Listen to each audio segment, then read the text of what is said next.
Hi, Mom. So I got my ticket home from Europe. I get back on June 6th, but it's a really late flight because that was the cheapest, so it gets in at midnight.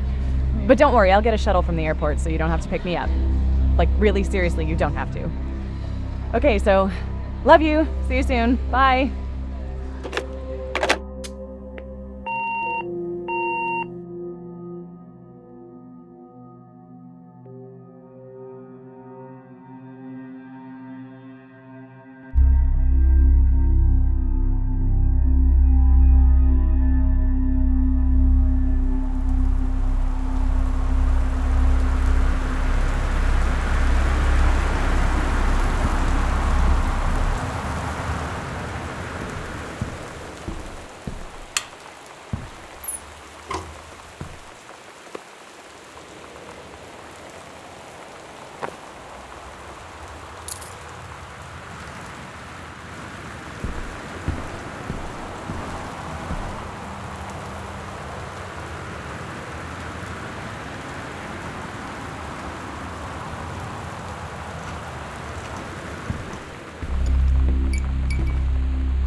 Dear Katie, so much has changed, even just since you've been away. We moved into this house. I'm in a new school, and my big sister being gone for a year doesn't make it any easier. It doesn't feel real, but I'm not gonna let it faze me. I used to tell you everything, and if I can't do it in person, because you're off gallivanting around who knows where, I'll tell it to this journal, just like I was talking to you.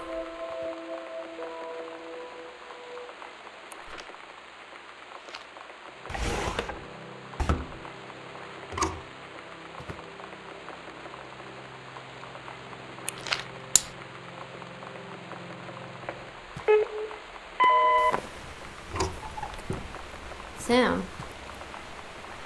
Sam? Hello? Sam?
Oh my God, you are so lucky you finished high school before we moved into this house. So, it's the first day of school, and there I am, introducing myself to the class, and I say that I just moved into the house on Arbor Hill. All of a sudden, every kid in the room turns and just stares like I suddenly transformed into a mutant. I just stood there, wishing pretty hard for a rewind button. Because now maybe nobody knows my name, but they all know who I am. The Psycho House girl. Great.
This is a severe weather warning.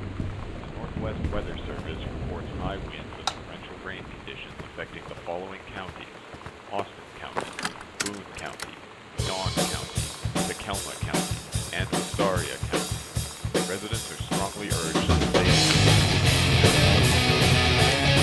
What the expected at lower elevation.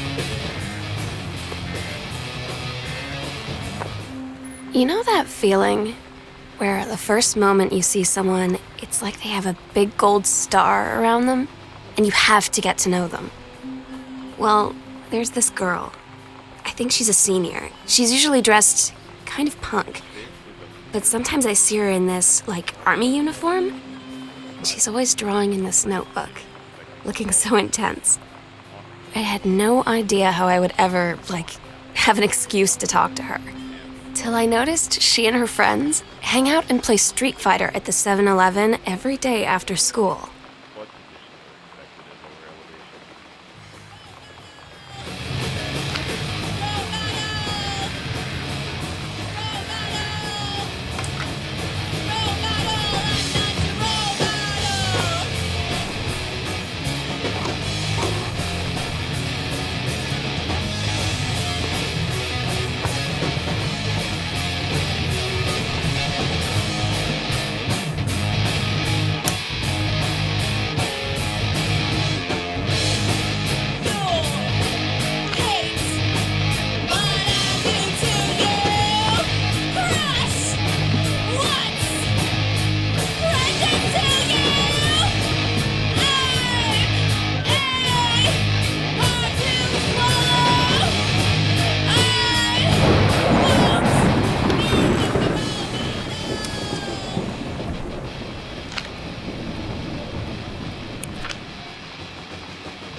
the best I could. Keep on being. Can't get you off my mind.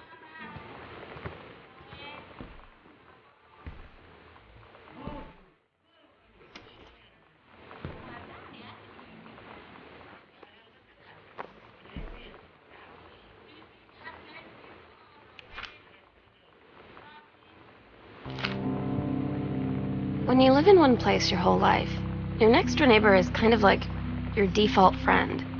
And Daniel only got weirder over the years. So moving away has been a good excuse to, not see him anymore. But he did always have the good Nintendo games. Maybe I'll give him a call.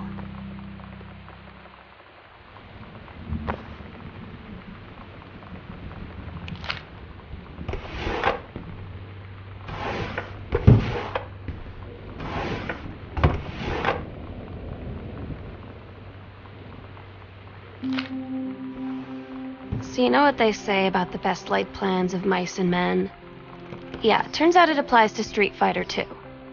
At least I worked up the courage to walk into the 7-Eleven and ask for a turn, but all that practice at home did not exactly translate in the wild. So after I was finished getting my butt kicked, I followed them outside while they smoked. And that was when she asked me if I was that psycho house girl.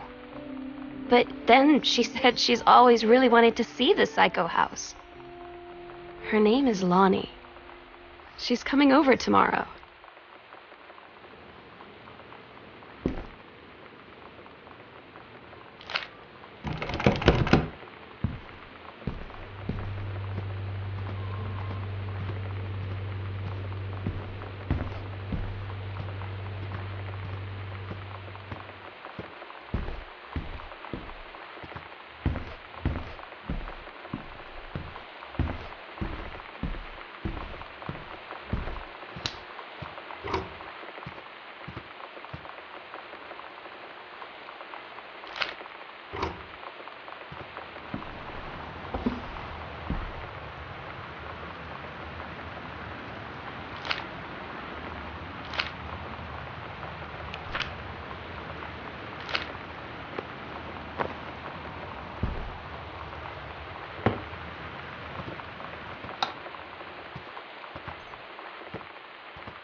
It's weird hanging out with girls. Daniel was around ever since I was little, and other girls? I don't know. But being around Lonnie is instantly just right. I gave her the grand Psycho House tour and took my revenge on Super Nintendo. And it was I don't know. I finally found someone I feel normal around. I drove her home and she gave me this tape and said, "You have got to listen to this." I haven't stopped playing it since.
Lonnie brought her hair dye over today. She said, "I need to fix these roots. Think you could help?" Dyeing hair is weirdly intimate. I don't know if I've touched someone else's scalp before. That's pretty intimate, right? It felt intimate. We looked into the mirror together after, and I expected her to say something about how it looked crappy or good or whatever. But that's when she said, "You're so beautiful." And she was looking at me. Right in that moment, I wanted to say something, but I waited, and the moment was gone.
Sometimes you just have to lie to Mom and Dad.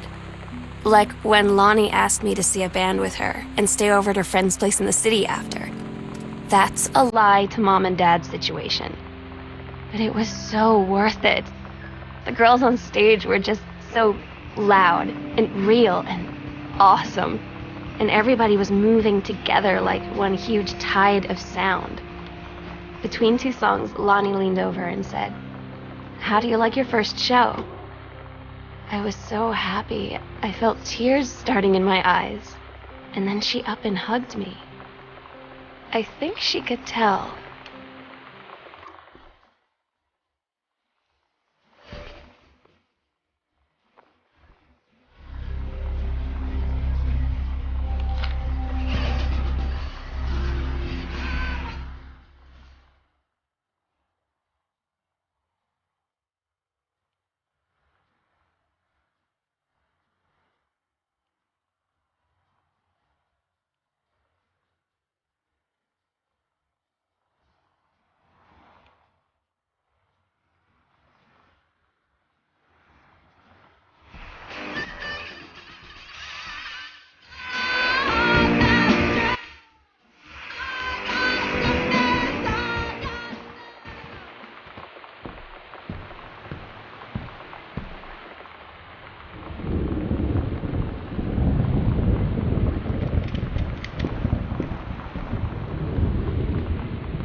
At Todd's brother's place after the show, there was only a futon to sleep on, so Lonnie and I shared it. The lights went out. I was turned toward her. My eyes started to adjust, and then I could see she was looking at me, too. In the dark, she smiled. My heart was beating so fast. I rolled over. I felt so, nervous. After a minute, she put her arm around me and was so close and whispered in my ear, "I really like you." I just nodded my head, and I really hope she could tell. I really hope that she meant what I think she did. I felt like a shook-up can of soda ever since. I hope we have the chance to talk before I explode.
Lonnie came over today, but everything was different. She was sitting at my desk chair, and she wouldn't look at me. Finally, I asked her what was going on. She said she felt like she'd done something wrong that night in the city. Like I must think... But I said no, there was nothing wrong. I just wanted to say... But I couldn't find the words. I felt like I was gonna cry, but I wasn't sad. She got up and sat next to me on the bed. I looked at her. Lonnie, do you think you could ever... And that's when she kissed me.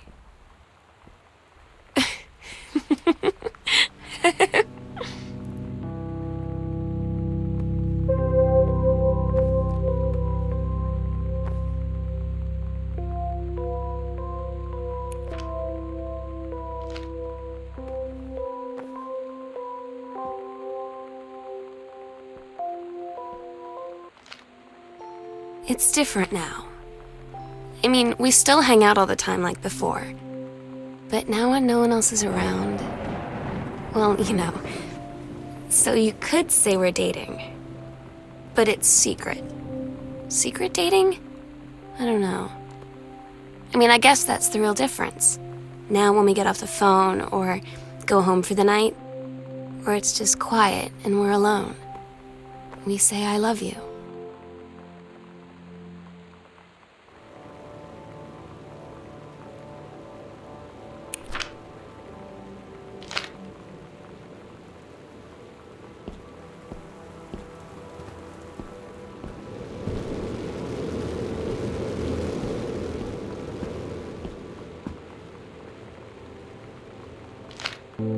I'm so stupid sometimes.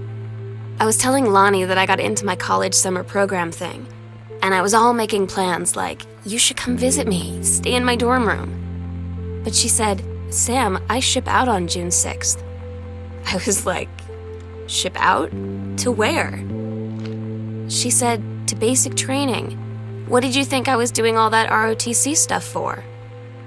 I guess she's been planning to join the army right after high school since she was like 12. And I guess she's really going to do it. So I was like, after graduation, I'm just never going to see you again? She said, let's just have fun while we can.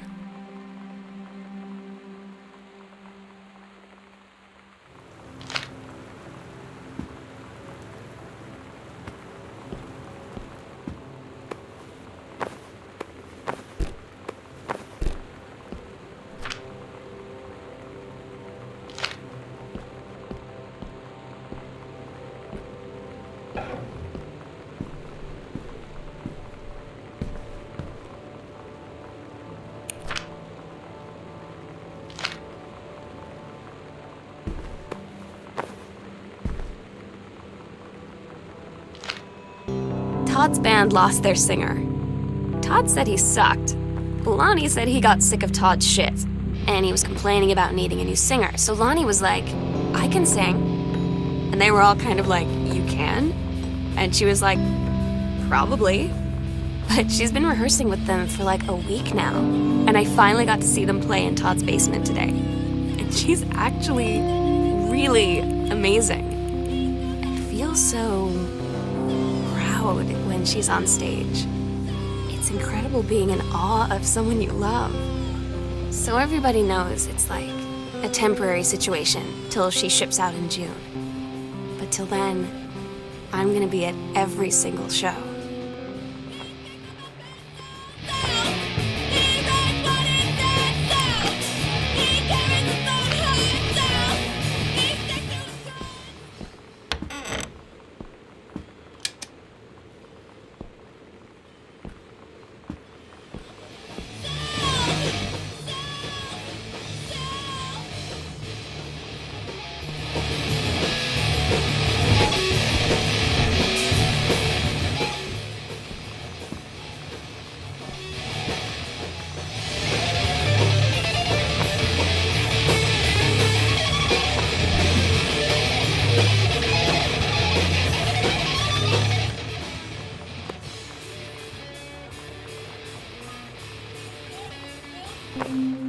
They tell you to stick with the group on field trips, Katie.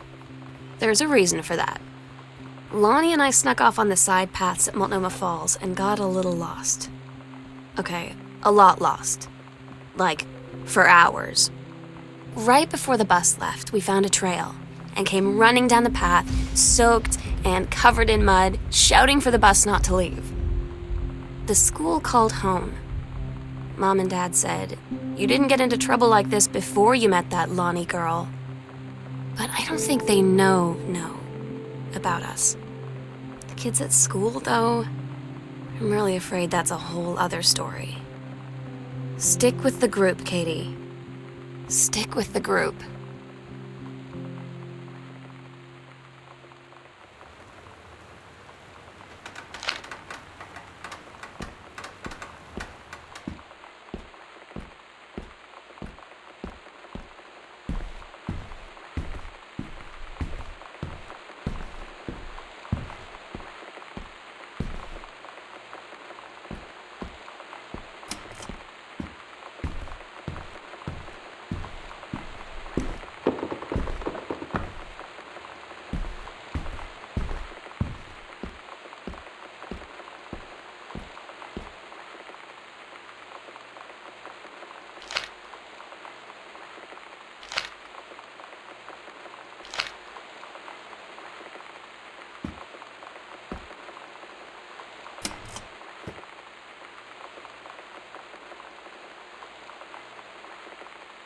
I don't get Lonnie sometimes.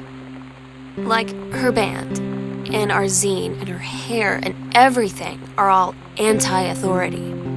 But I watch her in JROTC, and she's doing drills in perfect formation, following orders, no question. And there's all this stuff in the news about don't ask, don't tell.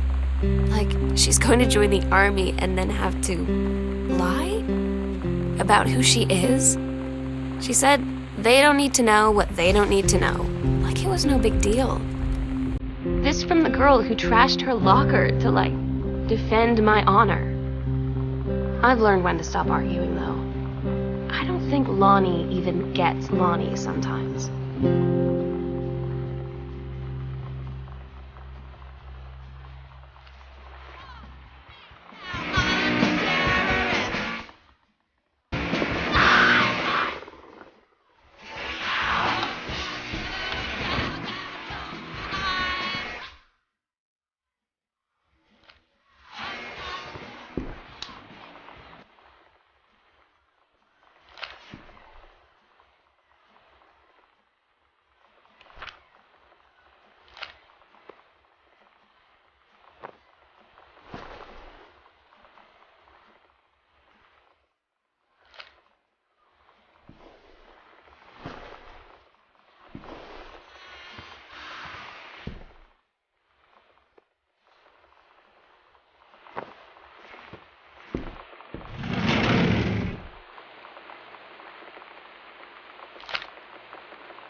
I had an interesting talk with Mom and Dad tonight. One you were never gonna need to have. I mean, you've known, right? I've known. I've known since, like, She-Ra. Mom and Dad didn't, I guess. But they saw the zine and the stuff on the locker, and they were like, is there something we should know about you and Lonnie? And so here's the thing. I was prepared for them to be mad, or disappointed, or start crying, or something. But they were just in denial. You're too young to know what you want. You and Lonnie are just good friends. You just haven't met the right boy. It's a phase. That's what I didn't see coming. That they wouldn't even respect me enough to believe me. Well, joke's on them, 'cause they're in for one very long phase.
finally came over to get his game.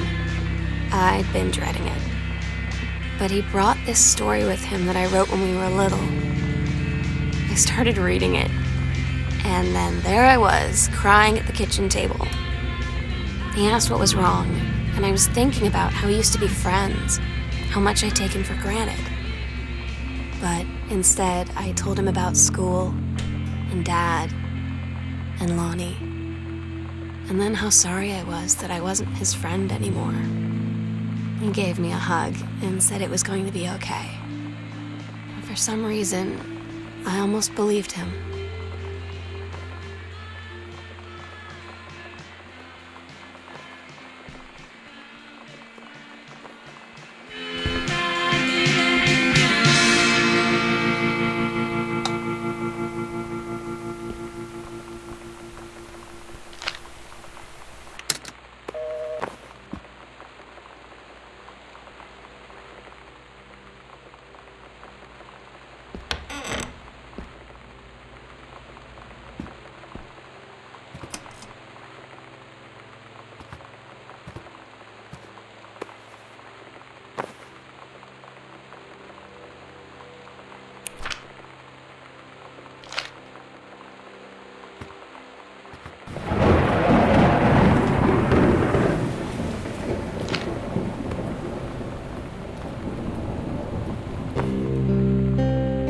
I asked Lonnie what she had to do to get ready to ship out for basic training. She said, not a lot really. You're not allowed to bring anything with you. You have no possessions, no contact with the outside world while you're in basic. You just train hard every day, and then you deploy from there. So, they'll just send her away. To who knows where. The other side of the country, the other side of the world. My mind, can't process it. That she's really going to be gone. Just gone. Lonnie had her going away show with her band tonight. She's so incredible on stage. When she was singing, I could practically forget everything. That we only had 48 hours left. That I don't know what comes next. That I can't live without her. Then she dedicated the last song to me. And I couldn't take it. I was out on the curb in the alley, sobbing till my ribs hurt. I would follow her anywhere, Katie. But I can't. Where she's going. After a long time, she found me. She said she was sorry. She said, I wish things could be different. I just wanted to make you happy. I said, I don't think you can anymore.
We agreed our last night together would be our happiest ever, and we'd forget tomorrow was going to come at all.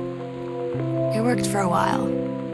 We had a good time seeing Oscar off, then ran up to the attic to look through our photos, to find one for Lonnie to take with her. And looking at them, I realized they were all in the past, and there wouldn't be any more. And I didn't know what I was going to do. And I cried, and she held me. She said she knew it was hard, but life would move on. I said I didn't want my life to keep moving without her. That's when she cried too. I was so exhausted. I must have fallen asleep like that, in her arms. In the morning, I woke up, and I was finally alone.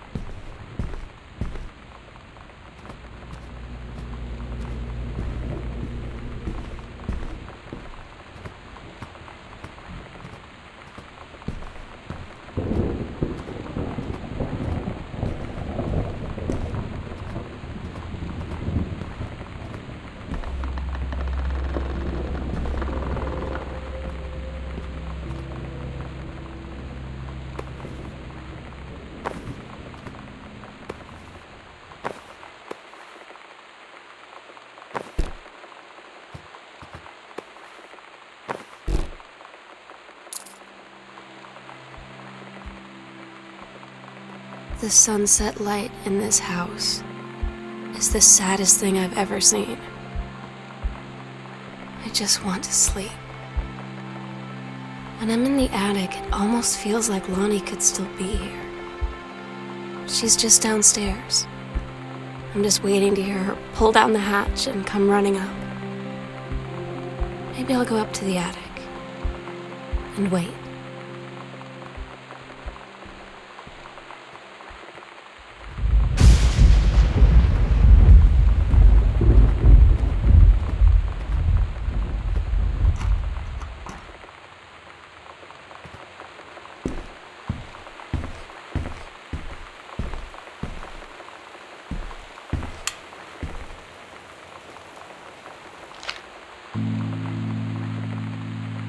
Oh my God.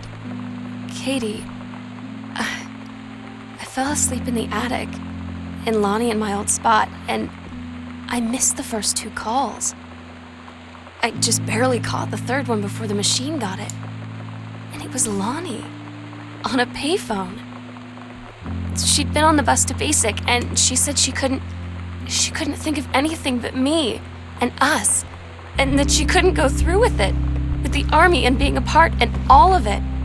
And so she got off the bus in Salem. She said, "Sam, I want you to pack up everything you can and get in your car and come find me. And let's just drive until we find somewhere for us." And she asked me if I could do that. And I said yes. Yes.